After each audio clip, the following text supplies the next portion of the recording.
오늘은 75세 할아버지 김영수 씨의 이야기입니다. 우리들의 이웃 인생 후반전을 같이 들어보아요. 1950년 평안남도 개성에서 태어난 김영수 씨는 태어나자마자 전쟁을 겪었습니다. 전쟁이 끝난 뒤 10살 때 김영수 씨는 고향을 떠나 서울로 올라왔습니다. 10년 후 그곳에서 만난 첫사랑 순자.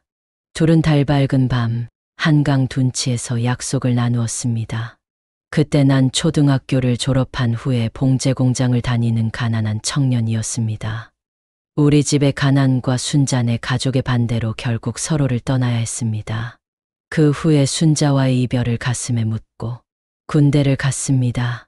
군대 제대 후에 시장통에서 장사를 배우고 두부 만드는 기술을 배웠습니다. 시장 안에 있는 두부 가게에서 두부 만드는 일을 했습니다. 낮에는 가게에서 두부를 만들었고 밤에는 야간 학교를 다니면서 고등학교 검정고시를 합격했죠. 그때 친구들의 웃음소리가 삶의 원동력이었습니다. 시간이 지나 결국 영수 씨는 순자를 마음에 묻었습니다. 1975년 초가을 두부 기술을 막 배우고 있던 김영수는 퇴근길마다 들르던 동네 슈퍼에서 운명처럼 그녀를 처음 봤습니다. 그녀는 슈퍼 주인의 조카딸로 임시로 가게를 돕고 있었습니다. 그날따라 저녁 노을이 이상하리만치 붉었습니다. 그리고 그 붉은 빛 안에서 그녀가 있었습니다. 흰 블라우스에 청치마, 손엔 막 진열한 콩기름병 2개를 들고 있었습니다. 영수는 사이다 한 병을 사며 말을 걸었습니다. 영수는 수줍은 듯이 이 근처 사세요? 그녀는 미소를 지으며 말했다. 아니요. 삼촌 도와주러 잠깐 왔어요. 영수는 수줍어 눈을 피하며 그럼 자주 못 뵙겠네요. 그녀는 장난스레 말한다. 사람 이름 모르죠? 그날 이후 영수는 매일같이 슈퍼에 들렀고 그녀도 종종 나왔다. 두부 가게에서 직접 만든 콩물을 들고 가 그녀에게 주었고 그녀는 반찬거리를 싸주곤 했다. 사랑이란 게 말입니다. 숨처럼 스며드는 거였어요. 숨을 들이쉴 땐 그 사람이 생각나고 내쉬면 또 그 사람이 떠올랐습니다. 서너 달을 그렇게 교류한 후 첫눈이 내리던 날 영수는 정식으로 고백한다. 눈 쌓인 골목길 그녀의 집 앞. 영수는 두 손을 모으고 진지하게 말한다. 나는 돈도 없고 배운 것도 없지만 두부 하나만은 잘 만들 자신 있습니다. 평생 같이 살면서 매일 아침 따뜻한 두부 한 모 당신 먼저 줄게요. 내 평생을 당신에게 담그고 싶습니다. 결혼해 주세요. 그녀는 눈물을 고이며 고개를 끄덕인다. 그리고 포근한 눈 속 둘은 조용히 서로의 손을 잡는다. 결혼식은 동네 교회 예배당을 빌려서 가족과 이웃 몇몇 분들만 불러서 조촐하게 올렸다. 신혼집은 서울 변두리 시장 근처에 있는 단칸 셋방을 얻었다. 창문으로는 철길이 보여서 하루에도 수십 번 기차 소리에 잠이 깨곤 했다. 처음엔 이불도 하나였다. 겨울엔 서로 발을 비벼가며 잠들었고 여름엔 창문 열고 부채질하다가 바람결에 마주 웃었습니다. 아내는 시장에서 풀빵 장사를 했다. 영수는 두부 가게를 차릴 준비를 하며 기술을 익혔다. 새벽 4시에 같이 일어나서 아내는 찬물로 머리를 감았고 영수는 불을 피워 콩을 삶았다. 아내는 조용히 웃으며 다른 신혼부부는 신혼여행 가서 바다도 본다는데 우리 부부는 매일 콩 삶는 냄새로 아침을 맞네? 영수는 웃으며 난 당신 웃는 얼굴이 세상에서 제일 좋은 여행지야. 두 사람은 서로의 손을 꼭 잡고 겨울밤 이불 속에서 미래를 이야기했다. 아내는 새 아이를 낳고 싶다고 했고 영수는 작은 두부 가게라도 하나 열어 자식들 학비만큼은 내가 벌겠다고 다짐했다. 가난하지만 따뜻했고 물질은 부족했지만 서로에 대한 마음은 넘쳐났던 시간이었다. 하루는 아내가 자신 몰래 시장을 돌며 중고 그릇을 몇 개 사왔다. 아내는 수줍게 당신이 언젠가 가게 열면 이걸로 손님들 두부 담아줘요. 우리 그릇이 있으면 손님들도 단골 될 거예요. 1980년 봄 서울 중랑구의 어느 재래시장 골목. 김영수 손두부라는 손글씨 간판이 걸렸다. 그날 새벽 3시 영수는 눈이 빨갛게 충혈된 채 물을 끓이고 콩을 삶았다. 어제까지만 해도 남의 가게에서 허드레시를 하던 손이 오늘은 콩물 항아리를 혼자 들고 있었다. 아내는 풀빵 장사를 그만두고 두부 가게 일을 같이 했다. 아내는 앞치마를 고쳐매며 말한다. 여보, 진짜 가게야? 진짜 우리가 사장님이야. 영수는 웃으며 대답한다. 오늘 하루만이라도 손님 한 명 오면 성공이다. 진짜다. 그러나 첫날 아침은 조용했다. 두부를 담은 나무통 위로 햇살이 반사되며 영수는 땀이 아닌 긴장감에 손을 문지르고 있었다. 그때 허름한 외투를 입은 아주머니가 조심스레 가게 앞에 다가온다. 여기 두부 팔아요. 얼마나 해요? 영수는 손을 덜덜 떨며 대답한다. 네. 금방 만든 거예요. 500원이요. 아주머니는 두부 한 모를 사서 품에 안고 갔다. 영수는 아무 말 없이 고개를 숙였다. 그러다 아내가 그의 팔을 툭 친다. 아내는 당신, 첫 손님이야. 첫 매출이야. 신난다. 영수는 그제야 눈시울이 붉어졌다. 수북하게 쌓인 콩자루 옆에서 첫 매상을 올리고 감격적인 그 순간에 그는 흐느끼듯 웃었다. 그날 김영수는 돈보다 귀한 첫 신뢰를 팔았다. 남이 만든 두부가 아닌 자신의 손으로 끓이고 식히고 눌러 만든 진짜 인생의 첫 작품이었다. 그날 저녁 가게 앞에서 아내와 라면을 끓여 먹으며 그는 말했다. 영수는 아내에게 우리 이 두부로 애들 키우자. 이 가게 꼭 성공시키자. 몇 달 후 겨울 끝자락 하늘에 눈이 흩날리던 날 서울시립병원 산부인과 복도에서 김영수는 초조하게 병실 문 앞을 서성였다. 1시간 전 아내가 진통을 시작했다는 말을 들었을 때 그는 두부콩 삶던 불도 제대로 끄지 못한 채 뛰쳐나왔다. 간호사 문을 열며 남편분? 축하드려요. 건강한 사내 아이예요. 그 순간 영수는 숨이 멎는 줄 알았다. 모든 소리가 사라지고 병실 복도 조명만이 환하게 느껴졌다. 세상이 멈추고 딱 하나 내 아들이 태어났다는 사실만이 살아있었다. 떨리는 손으로 병실 문을 열었다. 아내는 땀에 젖은 머리카락으로 힘겹게 웃고 있었다. 작은 담요에 쌓인 갓난아이가 조용히 아내의 옆에 누워 있었다. 영수는 속삭이듯이 당신 고생했어. 정말 너무 고마워. 이 작은 생명이 우리 둘을 닮았네. 그는 아들의 작은 손가락을 살며시 쥐었다. 갓 태어난 아이는 눈을 감은 채 손가락을 움켜쥐었다. 그 작고 미약한 힘에 영수는 왈칵 눈물을 쏟고 말았다. 김영수에게 그날은 두부보다 고소했고 콩보다 단단했다.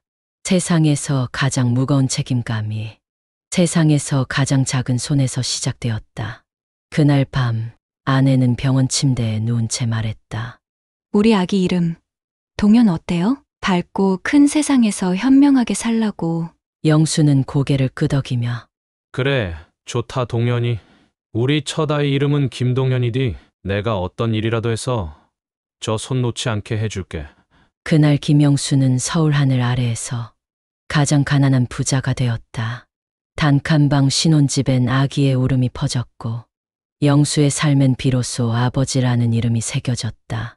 1989년 늦여름 뜨거운 아스팔트 위로 김영수는 등에서 땀을 흘리며 부동산 계약서에 마지막 사인을 했다.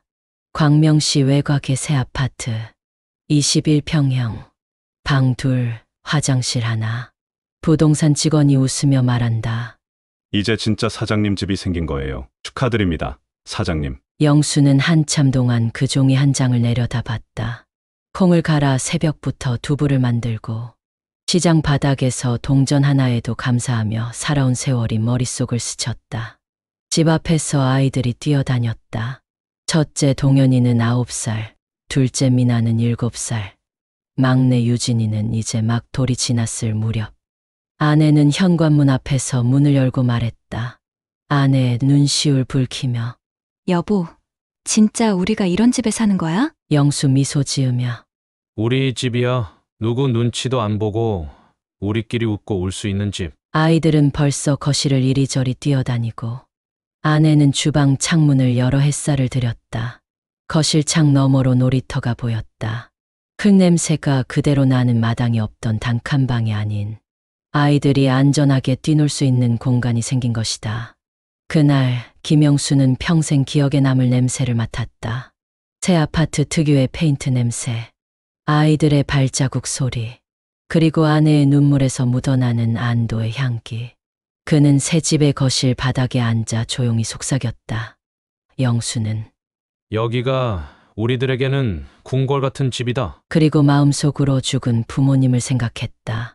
저 여기까지 왔어요. 정말 열심히 살았습니다. 두부 장사는 단골도 많아지고 주변에 아파트가 들어서면서 매출이 많이 늘었습니다. 그럭저럭 부자는 아니지만 아이 셋 교육비와 생활비도 넉넉했습니다. 첫 아파트를 산 지 7년 만에 평수가 좀 더 큰 것으로 아파트를 하나 더 샀습니다. 큰 아파트로 이사를 가고 작은 아파트는 임대를 놓았습니다. 아이들이 장성해지면서 21평은 5 식구가 살기에는 좁았습니다. 아이들이 성장하기 전에 우리는 서울에 아파트 2채를 가지고 있게 되었습니다. 시간이 흘러 우리는 장사가 잘 되는 가게이지만 힘이 붙여서 두부 가게는 권리금을 받고 넘겼습니다. 아파트 월세와 국민연금을 받으면서 우리 부부는 부족함이 없게 평범한 인생을 즐기고 있었습니다. 그 사이 아이들은 다 장성해서 시집 장가들을 다 갔고 우리 부부 둘이 살고 있습니다. 큰아들은 회사원이고 둘째 딸은 유치원 선생이고 남편은 공무원입니다. 셋째 아들은 카센터를 운영하며 다들 평안히 살고 있습니다. 70대가 된 영수는 매일 아침 시민공원에서 만나는 친구들과 수다 떠는 것이 일상이 되었습니다. 김영수는 어느 날 자식들이 하나둘 집에 모여드는 기척에 뭔가 이상함을 느낀다. 아버지, 집을 팔아서 저희들에게 나누어 주세요. 이 집은 너무 크고 엄마도 이제 감당이 안 되잖아요. 큰아들은 낮고 부드럽게 시작하지만 눈빛에는 냉기가 맺혀 있었다. 아버지 시세 좋을 때 집을 파세요. 둘째 딸은 애교 섞인 말투로 아버지의 팔을 잡으며 말한다. 막내 아들은 담배를 피우며 코웃음을 치며 말했다. 지금 안 팔면 손해봐요. 김영수는 심장이 철렁 내려앉는 걸 느꼈다. 자식들의 눈엔 더 이상 사랑이 없었다. 어느새 자식들은 재산을 유산이라 부르며 계산기를 두드리고 있었다. 아버지 김영수는 안 된다. 아직은 이 집은 너희 엄마와 내가 죽을 때까지 살아야 할 곳이야. 내 삶의 터전이다. 그러나 자녀들은 냉정했다. 생활비를 매달 보내줄 테니 지금 아버지와 엄마가 살고 있는 아파트를 팔자는 말뿐이다. 가족사진이 걸린 벽 앞에 앉아있는 영수는 가족사진을 뚫어져라 쳐다본다. 그래서 이제는 한때 손주들과 함께 웃던 이 공간이 금이 가기 시작했습니다. 시장을 정리하고 모아둔 작은 예금 통장, 이 집이 전 재산이었죠. 며칠 후 다시 모인 자식들. 아버지, 너무 몰아붙여서 죄송해요. 이 집 팔고 새로 이사갈 집도 마련해 드릴 거예요. 달콤한 말들과 억지 미소, 그리고 강압. 둘째 딸이 차갑게 말한다. 아버지, 엄마도 이제 나이가 드셨어요. 이 집 청소조차 못 하시잖아요. 우리한테 넘겨주세요. 셋째 아들 막내는 담배 연기를 코로 내뿜으며 비웃는다. 이 집엔 먼지만 쌓여 있고 가치도 떨어질 거요. 지금 팔지 않으면 아무도 안 사갈 거예요. 김영수는 힘없이 의자 등받이에 기댄 채 숨을 고른다. 사랑이라 믿었던 혈육이 내 전부를 찢어놓고 있었다. 김영수는 절망과 분노를 감당할 수가 없다. 내 손으로 일궈온 삶이 단숨에 조각난 순간 가슴 속에 밀려오는 건 한 줌도 남지 않은 희망과 세상을 향한 분노였다. 내가 그토록 지키고 싶었던 우리 집은 피도 눈물도 없는 숫자로만 취급당했다. 이 배신감이, 이 쓰라림이 과연 사라질 수 있을까? 며칠 후 자녀들이 또 김영수를 찾아왔다. 자녀들이 화해의 제스처를 준비하는 듯한 표정으로 모여든다. 첫째 아들은 낮고 부드러운 목소리. 아버지, 우리가 너무 몰아붙였어요. 미안합니다. 둘째 딸이 다정하게 채근하듯 아버지 팔 두 개 손을 올린다. 둘째 딸 달콤한 미소로. 아버지, 이 집 팔고 새로 이사갈 집도 마련해 드린다잖아요. 막내 아들이 살짝 굽은 목소리로 동조한다. 막내는 눈을 살짝 감으며 맞아요. 아버지, 우리 삼형제가 꼬박꼬박 생활비도 여유 있게 매달 드릴 거예요. 김영수는 눈가에 미세한 떨림, 억눌린 분노가 순간 흐르는 눈물을 주체할 수가 없다. 늙으신 아버지의 눈물은 악랄한 자식들을 설득할 수 없었다. 자식들의 행위가 이 얼마나 잔인한가. 나와 내 아내의 삶을 자식들이 부셔버리고 있다. 김영수는 입술이 떨리다가 굳게 다문다. 분노가 가득한 목소리로 김영수는 소리친다. 이 집은 나와 너희 엄마가 피와 땀으로 지킨 보금자리다. 평생 내가 쌓아 올린 시간과 기억을 너희의 몇 마디 말로 짓밟게 두지 않겠다. 집 천장에서 비추이는 형광등 아래 김영수는 마치 재판을 받는 죄인처럼 느껴졌다. 오른손으로 예금 통장을 집어들더니 가슴 높이에서 힘주어 찢어버린다. 이 돈도 이 집도 다 내 것이다. 자녀들은 말문이 막혀 주저앉았다. 김영수는 안방으로 들어가 문을 닫는다. 식탁에 앉아있던 어머니는 처음엔 웃었다. 아니 얘들아, 이 집이 어떤 집인데 팔라고 하니? 너희 아버지가 새벽마다 두부 만들며 번 돈으로 마련한 집이다. 그러나 자식들의 눈빛엔 사랑도 미안함도 없었다. 계산기 두드리는 듯한 표정이다. 안방에 있는 남편에게 가서 울면서 말한다. 절대로 집은 못 판다고 하세요. 여보, 집 팔면 안 돼요. 이건 아니에요. 절대로 집을 팔 수 없어요. 그녀의 눈에서 눈물이 흐른다. 처음 보는 자식들의 차가운 얼굴에 어머니는 두 손을 덜덜 떨었다. 영수는 아내의 두 손을 잡고 안심시킨다. 여보, 그렇게는 안 할 거야. 집을 팔지 않을 거야. 걱정하지 마. 아내는 자식들에게 분노하며 말했다. 우리가 뭘 그렇게 잘못했니? 너희가 왜 이렇게 무서운 사람이 됐니? 아내는 결국 오열했다. 펑펑 울었다. 자식들은 눈 하나 깜짝 안 한다. 정말 자기가 난 자식들이지만 믿기지 않았다. 아내는 무서웠다.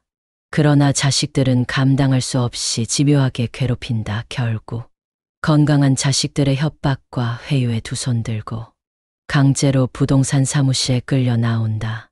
부동산 중개 사무실 조명이 차갑게 깔린 회의실 안에 책상 위엔 매매계약서 원본이 펼쳐져 있고 이면엔 부동산 중개 수수료 계산서가 겹쳐 있다. 중개 사무실에 앉자 김영수의 불안감은 증폭된다. 자녀 셋이 동시에 책상 양옆에 서서 각자 손에 계약서 한 부와 인감도장, 케이스를 들고 으르렁거리듯 내려다본다. 첫째 아들 목소리에 짜증 섞인 목소리로 말한다. 인감 도장만 찍으면 끝이야, 아버지. 아버지의 떨리는 손에 자식들의 시선이 집중된다. 둘째 딸이 매매계약서를 펼쳐 보이며 펜을 집어든다. 둘째 딸은 차갑고 단호하게 말한다. 여기 보증금, 중개수수료, 그리고 나머지 전액은 모두 우리 계좌로 직접 들어와요. 어서 도장 찍고 끝내세요, 아버지.